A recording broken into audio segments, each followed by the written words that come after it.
Irmãos, a graça e a paz, Deus possa abençoar a todos nesse momento. É um momento de muita alegria, de muita felicidade nós estarmos aqui juntos para podermos meditar um pouco mais da palavra do Senhor, podermos entender um pouco mais o propósito de Deus para as nossas vidas. E eu fico muito feliz por a nossa igreja, a Ibersage, estar cada vez mais mergulhando nesse propósito de missões. A nossa igreja, ela nasce de uma garagem, um pequeno lugar, onde pessoas de fé que creem em Jesus entregaram suas vidas e a partir desse processo inicia algo tremendo. Hoje somos mais de 700 membros, nós temos 3 congregações, 3 frentes missionárias. Então a nossa igreja, a Igreja Batista da Esperança, é uma igreja missionária.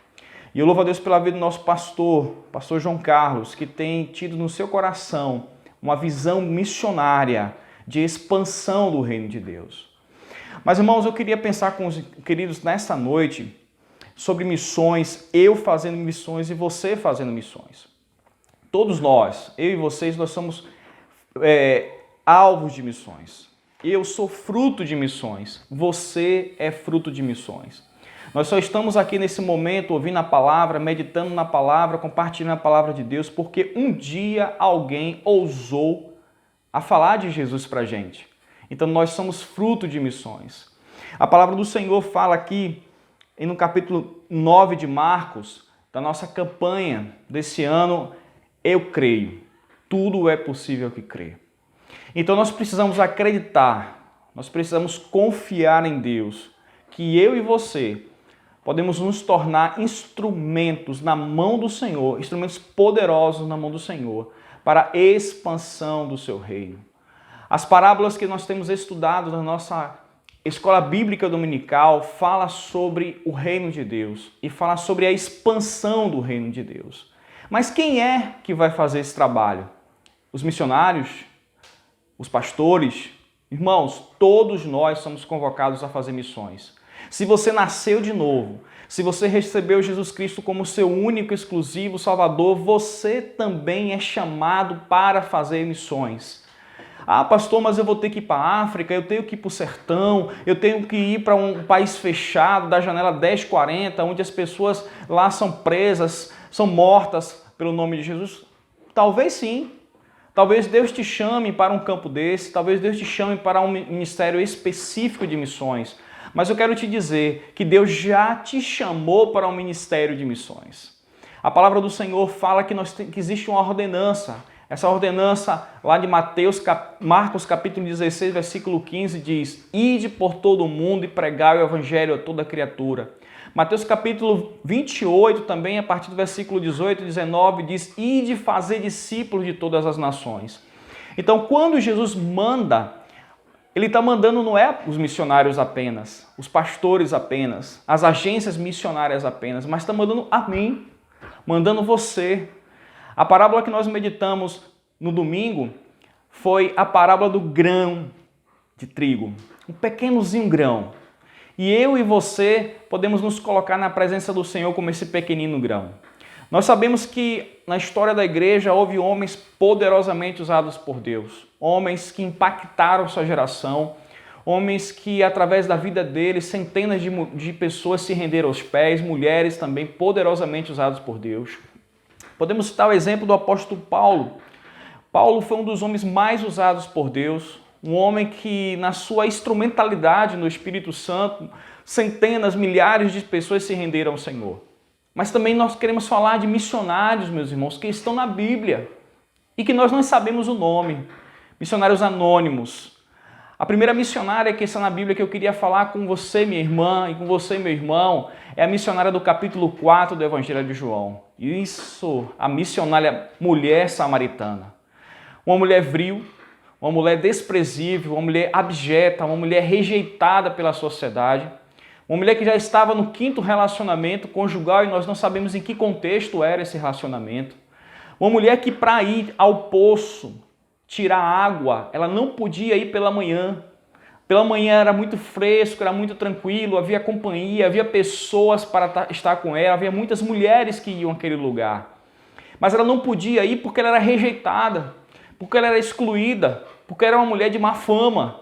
E as outras mulheres não queriam ter contato com ela. Então ela tinha que ir meio-dia, no momento mais difícil do dia, no momento onde o sol daquela região chegava a temperaturas que variavam de 38, 40, 42 graus. E ela tinha que subir até aquele lugar para ali retirar a água daquele poço, o poço de Jacó.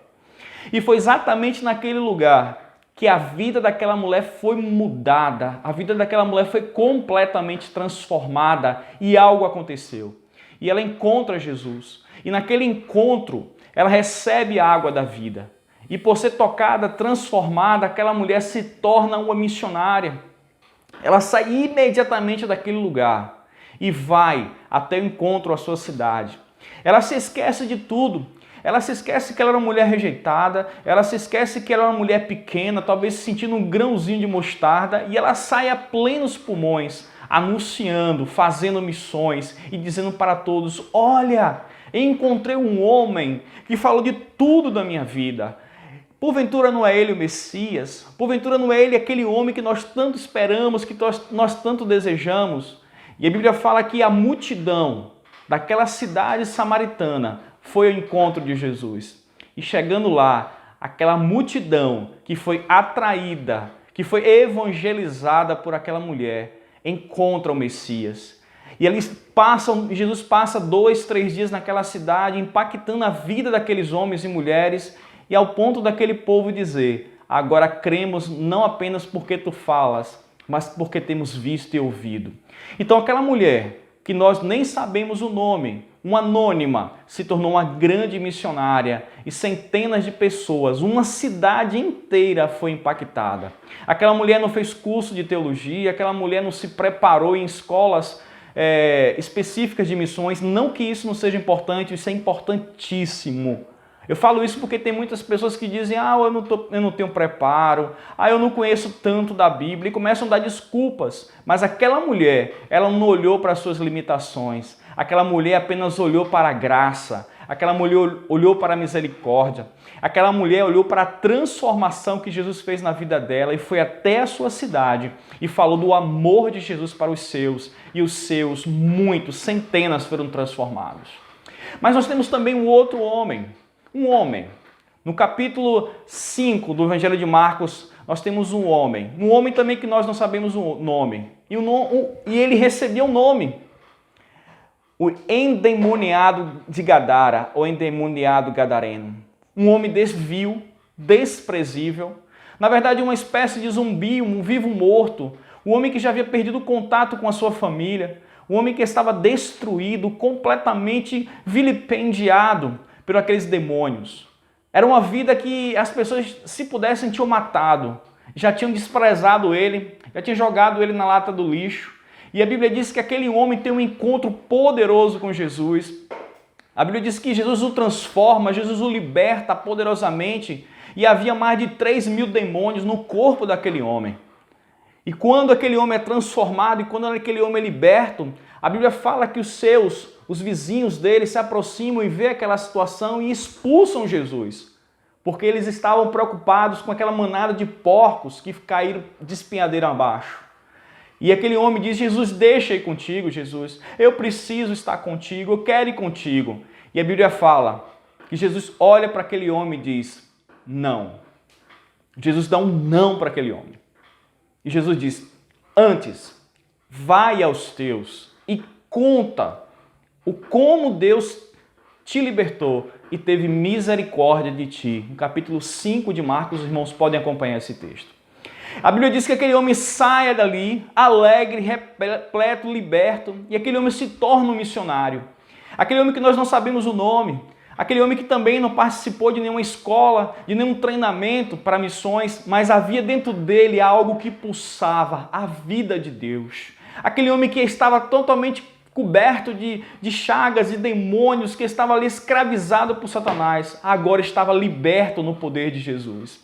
E aquele homem vai para a sua cidade. A Bíblia fala que ele sai dali e vai para as cidades de Decápolis. Eram 10 cidades naquela região. E ali começam a falar de Jesus. E ele se torna um missionário. E ele se tornou um instrumento poderosamente usado na mão de Deus. Meu irmão, minha irmã, eu creio.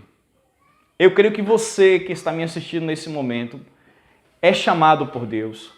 Eu creio que você que está me assistindo nesse momento é instrumento de Deus. Eu creio que você que está me assistindo nesse momento, assim como eu, somos chamados para sermos missionários. Nós temos hoje, dentro da perspectiva missionária, 3 pilares. 3. Pés que vão, mãos que doam e joelhos que se dobram. Você pode fazer um desses 3. Você pode ser o pé que vai ali fazendo missões. Você pode ser a mão que contribui. Nós estamos em plena campanha missionária de missões estaduais. Nosso alvo, eu acredito que é muito pequeno. Você pode procurar alguém da nossa igreja. Pode procurar o pastor Antônio Carlos, a irmã Luciene, os responsáveis pela área de missões da nossa igreja. E também podemos ser as pessoas que dobram seus joelhos para orar pelos missionários, para orar pelas pessoas que estão no campo. Mas eu creio, meus irmãos, que a vontade de Deus é que possamos viver as 3 perspectivas. Porque todos nós, eu, você, convivemos com pessoas que ainda não conhecem Jesus. Na sua família tem gente que não conhece a Deus. Na sua escola, na sua faculdade tem gente que não conhece a Deus. No seu trabalho tem gente que ainda não conhece o Senhor, que precisa experimentar do amor de Deus, da graça salvadora do Senhor Jesus. Mas pastor, não está tendo aula, está tendo aula virtual. Você pode ministrar na vida do seu colega, do seu amigo, da faculdade, da sua escola, através das ferramentas digitais que nós temos hoje. São muitas ferramentas. Basta apenas crermos. Eu creio, você crê. Você pode ser, meus irmãos, e você é chamado para ser esse instrumento de Deus. Você é chamado para ser esse pequeno grão de mostarda que, caindo na terra, vai produzir grandes frutos e vai produzir muitos e muitos frutos para a glória do nosso Deus. O Senhor Jesus, Ele deseja te usar como instrumento na mão dele. Ele quer fazer de você um missionário. Ele quer fazer de você uma missionária. E eu, que creio em Jesus, e eu que fui liberto pelo sangue de Jesus, e eu que fui transformado pelo seu poder, automaticamente me torno um missionário. E eu preciso ir, porque eu preciso obedecer, porque eu creio. E porque você crê, nós precisamos nos colocar à disposição do Senhor para sermos usados como instrumento nas suas mãos. Aquela mulher, uma mulher anônima, uma mulher samaritana, um dia nós vamos encontrá-la no céu. Um dia vamos abraçar aquela mulher, porque aquela mulher creu em Jesus. Ela se tornou uma grande missionária e pessoas foram transformadas e tocadas pelo poder de Deus através da vida daquela mulher. Aquele homem, um endemoniado, um homem vil, um homem rejeitado, um resto de ser humano, transformado e liberto por Jesus, creu e se tornou um grande instrumento na mão do Senhor. E eu creio que a sua família, ao recebê-lo em casa, possivelmente no primeiro momento não acreditou, mas depois percebeu e viu o poder de Deus através da vida daquele homem. Aquele homem foi completamente transformado e se tornou um grande missionário. Meu irmão, você foi transformado por Deus? Seja um missionário. Minha irmã, você foi tocado pelo Espírito Santo de Deus? Você nasceu de novo? Seja um missionário. Cada um de nós somos chamados para sermos missionários. Nós precisamos respirar missões. Ser batista é ser missionário. Nós louvamos a Deus, agradecemos a Deus por essa oportunidade. Tudo é possível ao que crê. Você crê? Seja um missionário. Você crê? Se coloque na disposição do Senhor. Se coloque na mão do Senhor, para que com um instrumento na mão do Espírito Santo de Deus, centenas de vidas, dezenas de vidas possam se render nas mãos do Senhor. Para concluir, eu gostaria de falar para você o que está escrito lá no capítulo 15 do Evangelho de João. Jesus compara a si próprio como uma videira verdadeira e nós como ramos. E Jesus diz: eu sou a videira verdadeira, e vós, os ramos, os galhos. Toda vara em mim que dá fruto, eu limpo, eu podo, eu adubo, eu fortaleço para que dê mais fruto. Mas toda vara em mim que não dá fruto será cortada, secada e jogada no fogo. Meu irmão, Você tem produzido fruto para Deus? A sua vida tem se produzido fruto para Deus? Nós precisamos produzir frutos sob o risco de sermos cortados e lançados no fogo. Que Deus possa te abençoar, que Deus possa abençoar a sua família. Eu gostaria nesse momento de fazer uma oração, abençoando o teu coração e abençoando a tua família. Vamos orar em nome de Jesus. Pai, em nome de Jesus, nós estamos aqui na tua presença, Senhor. Quero te pedir que o Senhor derrame a graça, Senhor, do Senhor sobre a minha vida, a minha família. E sobre a vida e a família de cada um dos nossos irmãos da Ibeçagem e de todos os queridos que estão nos assistindo nesse momento. Que a tua bênção os alcance. Que possamos todos nós tomar a consciência e ter a consciência de que somos instrumentos nas tuas mãos. E que precisamos fazer missão. E porque nós cremos, um dia fomos libertos pelo sangue de Jesus, automaticamente nós nos tornamos missionários. Automaticamente nós nos tornamos responsáveis pela expansão do teu reino. Que a tua boa mão alcance a cada um de nós. Toma a vida do nosso pastor nas tuas mãos, pastor João Carlos, a vida da sua esposa, irmã Ana, dos seus filhos, dos seus netos. Derrama a tua graça sobre a vida deles. Continua cuidando deles, protegendo-os e livrando de todo o mal. Deus, muito obrigado, Senhor, pela tua palavra. E muito obrigado pelo privilégio que o Senhor nos dá de sermos instrumentos nas tuas mãos de expansão do teu reino. A ti seja a honra, a ti seja a glória, a ti seja o louvor e as nossas vidas. Em nome de Jesus. Que Deus possa abençoar você, meus irmãos. Um beijo no seu coração. E a gente não vê a hora de poder dar um abraço em cada um de vocês. Fique com Deus. Tenha uma boa noite na presença do Senhor. E lembre-se, creia, eu creio. Nós, eu e você, somos missionários do Senhor, em nome de Jesus. A graça e a paz do Senhor seja com todos, em nome de Jesus. Fique com Deus.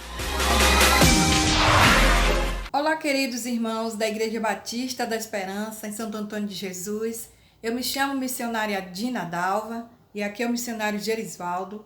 Somos seus missionários plantando igreja na cidade de Condeúba e revitalizando em Livramento de Nossa Senhora.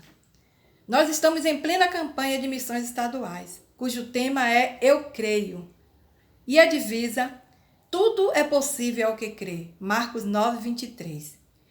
Queridos, porque eu creio, eu estou no campo, em plena pandemia, levando a palavra do Senhor Jesus.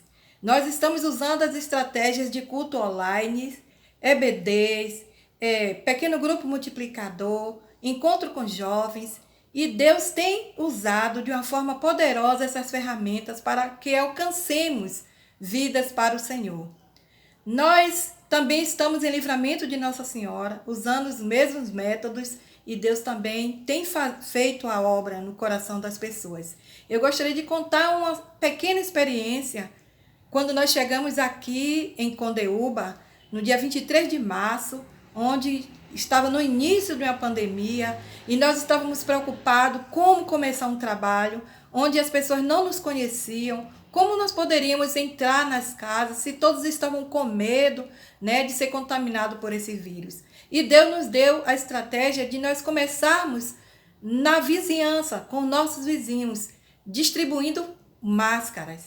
E nós colocamos as máscaras dentro da embalagem, com um textozinho bíblico e também um lembretezinho nos oferecendo para orar por eles. E assim, numa manhã, nós saímos distribuindo aquelas máscaras e passamos nas casas, as pessoas nos aceitaram, nos receberam muito bem. E eu encontrei uma senhora que estava na porta, varrendo ali aquela porta, e nós nos apresentamos, oferecemos a máscara, ela aceitou, e nós também oferecemos, né, a oração, se ela queria que nós orássemos por ela. E essa senhora, ela em prantos, começou a contar para a gente os seus problemas, o que estava acontecendo com ela. E naquele momento, irmãos, eu me esqueci, né, uma das regras de não abraçar. E o meu impulso foi abraçá-la. Eu abracei e falei para ela que Jesus amava ela, que Jesus tinha solução para os problemas dela. e me ofereci a estar orando por ela, e logo ali na praça mesmo, o pastor fez uma oração por ela, e logo depois nos colocamos à disposição para que o que ela precisasse de nós. Continuamos fazendo a visita, encontramos mais uma senhora e oramos por ela, porque também ela começou a chorar, e nós sentimos de Deus que nós deveríamos entrar naquela casa e orar por ela. E à tarde nós continuamos fazendo a visita e encontramos também uma senhora muito abalada, estava recém-separada e chorando. Nós pedimos também se ela queria que nós orássemos, e ela quis que nós orássemos, e ela não se conteve nem para contar qual o problema que ela estava vivendo. E começou a chorar, e nós oramos. O pastor leu um texto bíblico, levou uma palavra de esperança ao coração daquela mulher. E Deus colocou no meu coração que eu deveria estar mais próximo dela, porque eu senti que ela estava num estado depressivo. E me ofereci para fazer caminhadas com ela. E todos os finais da tarde nós saímos, fazemos caminhada. E ali é o momento em que ela abre o coração, e eu aproveito para testemunhar de Jesus. Irmãos, nós temos usado estratégias. Deus tem colocado nos nossos corações estratégias para que nesse momento, em plena pandemia, a palavra de Deus continue sendo pregada. E nós agradecemos os irmãos, porque os irmãos têm sido nossos parceiros de oração. E eu agradeço também porque Deus tem nos usado. Apesar de toda essa situação, ainda assim, Deus tem nos usado. E em Livramento de Nossa Senhora, nós temos pequenos grupos multiplicador, e nós temos 2 vidas que aceitaram a Jesus como Salvador. Então, é motivo de alegria, porque Deus está agindo. Deus está trabalhando nos corações.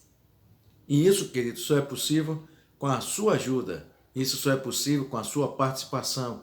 Isso só é possível com o seu apoio. E por isso estamos aqui para agradecer a esta amada igreja por ter sido essa igreja missionária, por estar sendo essa igreja missionária. Queremos agradecer ao pastor João Carlos por nos dar essa oportunidade. E queremos também fazer um lembrete aos amados irmãos. Nós estamos também em busca de novos parceiros, adotantes do PAN, que é o Plano de Adoção Missionária. Se houver interesse, se o irmão sentir o desejo de nos ajudar, apoiando e sendo adotante meu, pastor Gerisvaldo, da missionária Dina, nos campos de Condeúba e Livramento de Nossa Senhora, nós vamos estar disponibilizando a informação, que é o link. Esse link na cor azul, você estará acessando, e ao fazer você vai estar dando continuidade a preenchimento do formulário, que é autoexplicativo, e assim você pode ser adotante do nosso ministério. E isso, queridos, nós queremos agradecer, independente de qualquer que seja o resultado. Nós desde já queremos agradecer a esta amada igreja e ao amado pastor por nos dar essa oportunidade de estar sendo conhecido, estar falando e ao mesmo tempo sensibilizando os irmãos para nos ajudar a continuar realizando essa obra. Que Deus abençoe esta amada igreja, que Deus abençoe o seu querido pastor, dando-lhe sabedoria, discernimento, não só a ele, mas aos demais que o compõem na sua coordenação, na sua diretoria aí, junto com o amado pastor. Que Deus abençoe a vocês.